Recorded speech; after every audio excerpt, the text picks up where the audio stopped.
What's going on? And welcome to the day after the National Hangover Monday edition of what we hope is your favorite sports talk radio program. It's Idaho Sports Talk. We're Prater on the Ballgame.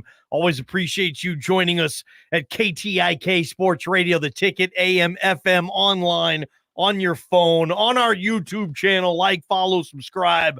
Be in touch with the show at 208-424-9300. Text or call. Rowpaint.com studio ready to go on a Monday. Super Bowl 58 goes. Glad to have you with us. And, I lost a bet. We'll get to that in a second. Say hello to our video audience. They're seeing me wear articles of clothing representing a particular professional football franchise. I can promise you that have never, ever, in any circumstance, donned the body of one John David Mallory, but they certainly do today. We'll get to that in a second. JP, how are you doing today, pal? I'm loving the garb today. It looks a little big on you, though. Slightly, huh? I think this is a 4XL t-shirt I'm wearing. I think Bubby Brister was the starting quarterback of the Steelers when Prater probably bought this thing, all kidding aside. I'm wearing Steeler gear. I lost the Camp Rainbow Gold bet with my partner, Michael Forrest Prater. He's the big champion, and he gave me a hat and a shirt that I have to wear throughout the show today. So if I sound a little down, a little gloomy, it's just kind of one of those things. Yeah, I'm not a happy. I'm National Hangover Monday, but Prater, let's have fun today. Super Bowl 58. We got all that stuff, some local stuff with Boise State flying around too. Excited to do the show with you today, bud. Yeah, lots of crazy feelings we're going to have today. We are going to get after the Super Bowl. We are going to talk Bush Hamdan. We have a family tragedy in the Boise State football family that we want to dive into. All kinds of stuff going on today, but ball game. I'm no fashion expert. I'm no fashionista, but damn it, you've never looked better. The black and gold. Look Here at that, we go, baby. Steelers. You've never looked better. Now, I am somewhat embarrassed because literally, those are the only two items of clothing I could find from my Pittsburgh Steelers. I have one cheesy hat that I wear probably a couple of times a year, and I couldn't even tell you the last time I wore that shirt. As a matter of fact, I feel bad for you because it smells like mothballs. I found it deep in the darkness of my closet. But ball game, you're a great sport. It's always fun competing with you, and that's the charity here. That's the vibe we're getting after. And I know you're going to talk about the charity here in a minute, but you've never looked better. And thanks for being a good sport. No problem, man. Yes, I will donate $100 to Camp Rainbow Gold. Go to camprainbowgold.org. If anybody out there wants to donate with me, every penny is appreciated. I'm going to donate it in the name of Mike Prater. I went there earlier to figure out how to donate. It's really easy, by the way. And you can say, I am making this donation in honor of who? And for me, it's going to be Mike Prater. I'm making the donation in honor of Prater and KTIK. So. Ball game, I will match your check, and I will do the exact same thing in the interest of our good friends at Camp Rainbow Gold. So they're going to get a couple $100. Awesome, Prater. You do a check for me. I'll do a check for you. No. Did you push the button yet? I haven't. I was going to wait till the show. I might actually donate the $100 I owe maybe in hour number 3 when we get a little closer. Let's have a bonding experience and do it together. Yeah. I have not done that yet. I will match your $100. I'd be more than honored to do that with you and our friends at Camp Rainbow Gold, Lonnie and Carson Palmer. And here in a month or two, guys, we're going to start giving you some information on our summer trip up to Camp Rainbow Gold outside of Fairfield and hang out. But that's not the story of the day. Holy cow. We've got 1, 2, maybe 3 stories of the day. Ball game. Let's get after it. Yeah, let's do it. Prater, let's start with Super Bowl 58. It's just kind of the news, what we wanted to talk about today. So many avenues to go down in regards to this Super Bowl, but we want our emotions. What was going through you emotionally when you were watching that game? Did it do a lot for you? You're saying, what was it, the perfect Super Bowl ever? Like everything that came in touch with it. We're going to talk about it today, Prater, and obviously Super Bowl 58. Get our listeners' take on that too. I think it was pretty damn close to the best Super Bowl. I shouldn't say. I mean, for me, the perfect Super Bowl is the Steelers winning, so we'll cross that off the list. That didn't obviously happen, although they fired Mitch Trubisky today. I feel like a Super Bowl champion on the Monday after the Super Bowl, so that's a good start for my team. But I think it checked a lot of boxes. It checked a ton of boxes for me, and the Super Bowl can never be perfect. It's too grand. It's too big. It's it's just too gaudy, and there's no way it could ever be perfect. But man, it checked a ton of boxes for me. I was thoroughly entertained Monday through Sunday, and that's a big part for me, as it is for you, ball game. It's not just about 3.5 hours on a Sunday night. It's about the lead up. It's about the vibe. It's about the city.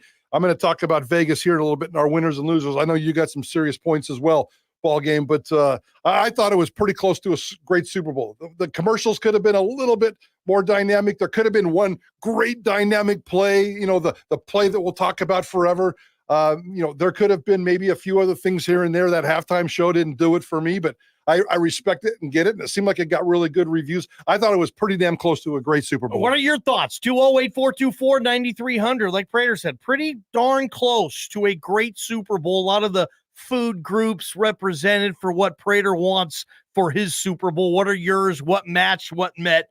I do agree with you on the one thing. Like, it's impossible to be perfect anymore. Everyone's just going to rip on everything now. Yeah. It's kind of what we live in. But, for me, like, I don't know how well I'm going to remember Super Bowl 58. It might be just crammed in the middle of a Kansas City Chiefs dynasty, to be honest. And I look back on dynasty teams a lot of times, Prater, and I wasn't around, but I know the 4 Super Bowls that the Steelers won. Sometimes you lose track of what happened in what game, as opposed to when your team has made it only 1 or 2 times, it really stands out. I like the fact that it went overtime. That was cool. 25-22. It was close.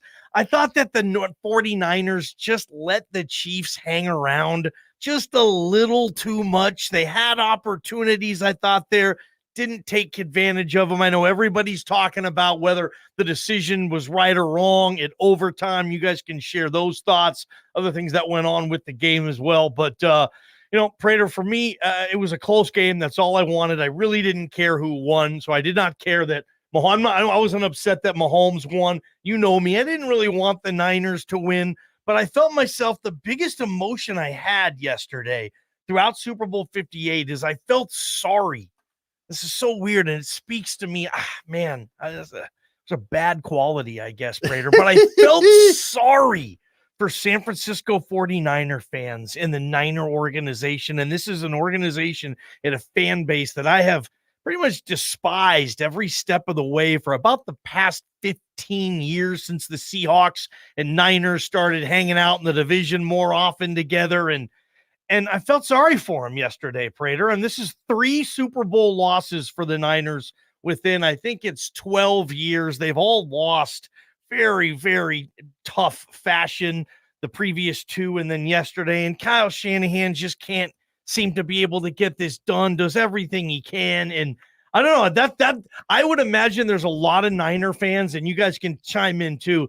I bet a lot of Niner fans took the day off today, called in sick. Like, that's a tough one. I don't want to go to work after my team lost like that. And I can relate as a fan who's lost tough Super Bowls. I think most of us can, but that to me was my number one emotion, Prater. They had it. It was there for them. And now here come the Chiefs winning 3 titles in 4 years. Hasn't been done since the Aikman-led Dallas Cowboys, I believe, is the stat, maybe. Or maybe it's 3 and 5. I'm sorry, 3 and Prater, 5, yeah, 3 and 5. Not quite what Dallas did, but certainly a dynasty there. And now you get that. And that's on the table. And Patrick Mahomes is now, if he wasn't this big 3 days ago, he's bigger now, Prater. Yeah. He is. If there's a superstar in this country that needs to be celebrated, it can be Patrick Mahomes. I'm totally behind that. So I think it's cool. I get your emotions. That is kind of weird coming from you, though, the 49ers. But they've the last 4 years, man, and they're a likable team, a likable franchise, old, middle, new. I like the Eagles for many, many years. And, Shanahan seems like a nice guy. Purdy's just a wonderful human being to Feels follow. like it. Yeah. McCaffrey. The offense, defensive superstars. So they've lost 2 Super Bowls and 2 NFC championship games in the last 4 years. Yeah. It's the last 4 years have been absolutely brutal for the 49ers. By the way, I did see a stat today, and I know it's kind of been talked about, but certainly when you see it on paper, it blows your mind.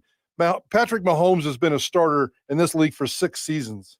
Super Bowl champion, Super Bowl champion, Super Bowl champion, Super Bowl loss, AFC title game loss, OT, AFC title game loss, OT. Oh, both those. He has two. I mean, if it wasn't, I think about that too, and I say, gosh, thank you for Brady for being able to play till you were 45, because Brady beat Mahomes in that first AFC Championship overtime loss, and then thankfully, Brady beat Mahomes in the COVID Super Bowl that I saw at your house. If not for that, Patrick Mahomes has 2 more rings, and I mean, the only loss would have then been to Joe Burrow again in overtime. Again, AFC Championship. Yeah. I mean, he is just that close. Prater, someone's got to. It feels like this is like a Michael Jordan thing for me. They're where are the contemporaries? And maybe you don't have one. We don't get Magic versus Bird in every era, right? We don't get Ali versus Frazier in every era. Sometimes you're stuck with total domination, and even the contemporaries, the players in the league and the teams that are supposed to compete with these dynasty type of teams, for whatever reason, they can't and they don't. And that's where Patrick Mahomes, he has the NFL by the balls right now, Prater. I mean, someone has to figure out how to end this Chiefs thing. I don't know when and how that's going to happen, but yeah, that's where I am with this. Patrick Mahomes, the start of his career, it's unlike anything we've seen. If it's Derek Jeter, if it's Michael Jordan, Patrick Mahomes isn't competing against Josh Allen anymore. He's competing against Brady. Those are the stuff that he's tracking down. He's competing against a ghost, similar to like LeBron against Jordan. That's where we are now with the NFL. And dang it, Prater, I didn't think we'd go from Brady to the very next guy who might be better than Brady. Man, Joe Montana was gone a while before Tom Brady came on and was like, okay, we actually have an argument. Who's the best quarterback ever? We went right from Brady, pop, to Mahomes. We didn't even get any time to lay around and think about, hey, where are the quarterbacks now? It just goes from one GOAT to the next, and that's where it is right now. And I'm good with that. I'm okay with that. I am okay with that. I love excellence. I love Patrick Mahomes. He handles it very well. A couple more of these, and all of a sudden JP's going to start hating him because he's too good. Already does. Well, no, he likes Patrick Mahomes right now. He said that the other day, but he's one or two super. Patrick Mahomes wins one or two more. The everyday man like JP will start hating on him. But he's already pushing that kind of button for some fans, and I love it. I think he's deserving of it. I think he handles himself well. Heck, even his wife is behaving these last couple of weeks. So as long as that whole family can behave, I think Taylor talked to her. Her new BFF. I think Taylor's like, hey, just chill out a little bit. Exactly. Here's how you handle the spotlight. We haven't even mentioned that either, and we're 15 minutes into the show, which is good. Yeah, even Taylor. I told you. I told you I told you the Chiefs were going to win. I told you that the under was going to happen. I told you it was going to be a Taylor Swift Super Bowl. I told you that Vegas was going to be the perfect host of this Super Bowl.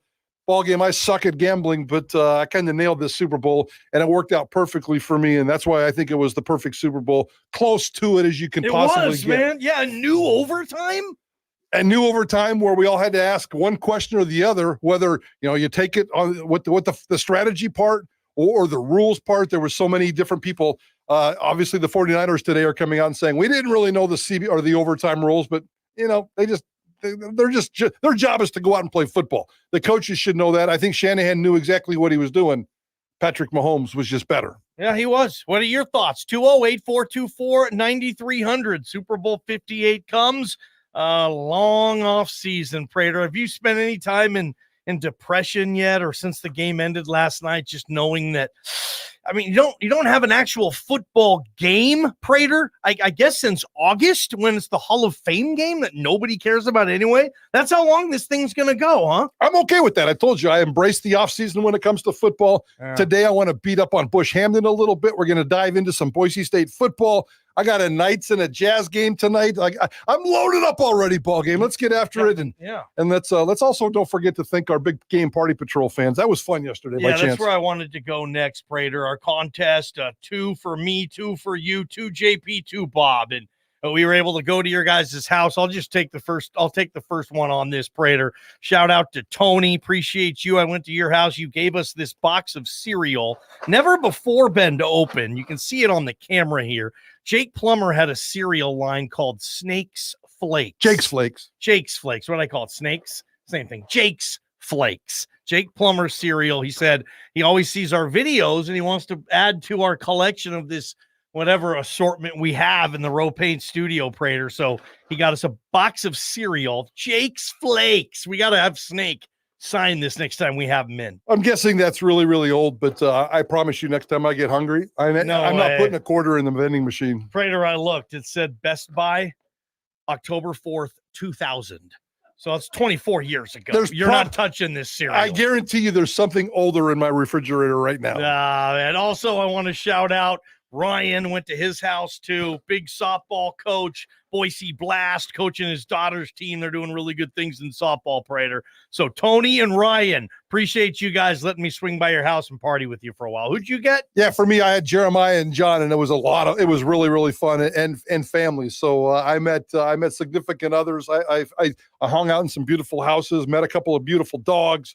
It was a really cool time, but Jeremiah and John, you guys were spectacular, and I really appreciate the hospitality. It's a little bit of a pain to take those 2 hours and get out and about and take some time away from the Super Bowl, but it's one of my favorite 2 hours of the entire year, and we had an absolute blast. My wife joins me on this all the time, and we get out there and have some fun. So I loved what Jeremiah and John had to do, and I know you had some fun with your group as well, JP. I made a little trip over to Canyon County. I didn't get any gifts, but Luis, I think maybe Luis needs to send me something. Yes. I mean, Prater, you got a shot or two, didn't you? Tequila shots, baby. Tequila I got shots. nothing. Luis, I know he's listening right now because his kids always give him crap for listening to Sports Talk Radio all the time. No, but it's a lot of fun. You know, you don't get that one-on-one contact with our listeners all that often. So something like this, and I know Bob had a good time going to visit his as well. That was a lot of fun. Thank you for everybody for entering in our big game party patrol package. Shout out to Idaho Pizza Company, X Golf, the Steelheads for contributing to that too. Hey, contests, we still have them. We'll do our Diamond Dig qualifier today at about 4 o'clock. So in about 45 minutes, be ready to call in and have your opportunity to dig for a Diamond Girls Diamond Ring with us on Wednesday. Prater, 2 days away from our live show at Pastry Perfection, and perfect that it works out actually on Valentine's Day this year. Big turnaround. We go straight from the Super Bowl, a couple days to regroup, and let's not screw up Valentine's Day on Wednesday, guys. All right, until then, Diamond Girls, speaking of them, who won and who lost your weekend? Text us yours, 208-424-9300.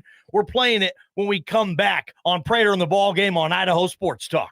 Sports Radio The Ticket welcomes Kenny Chesney and the Sun Goes Down 2024 tour on Thursday,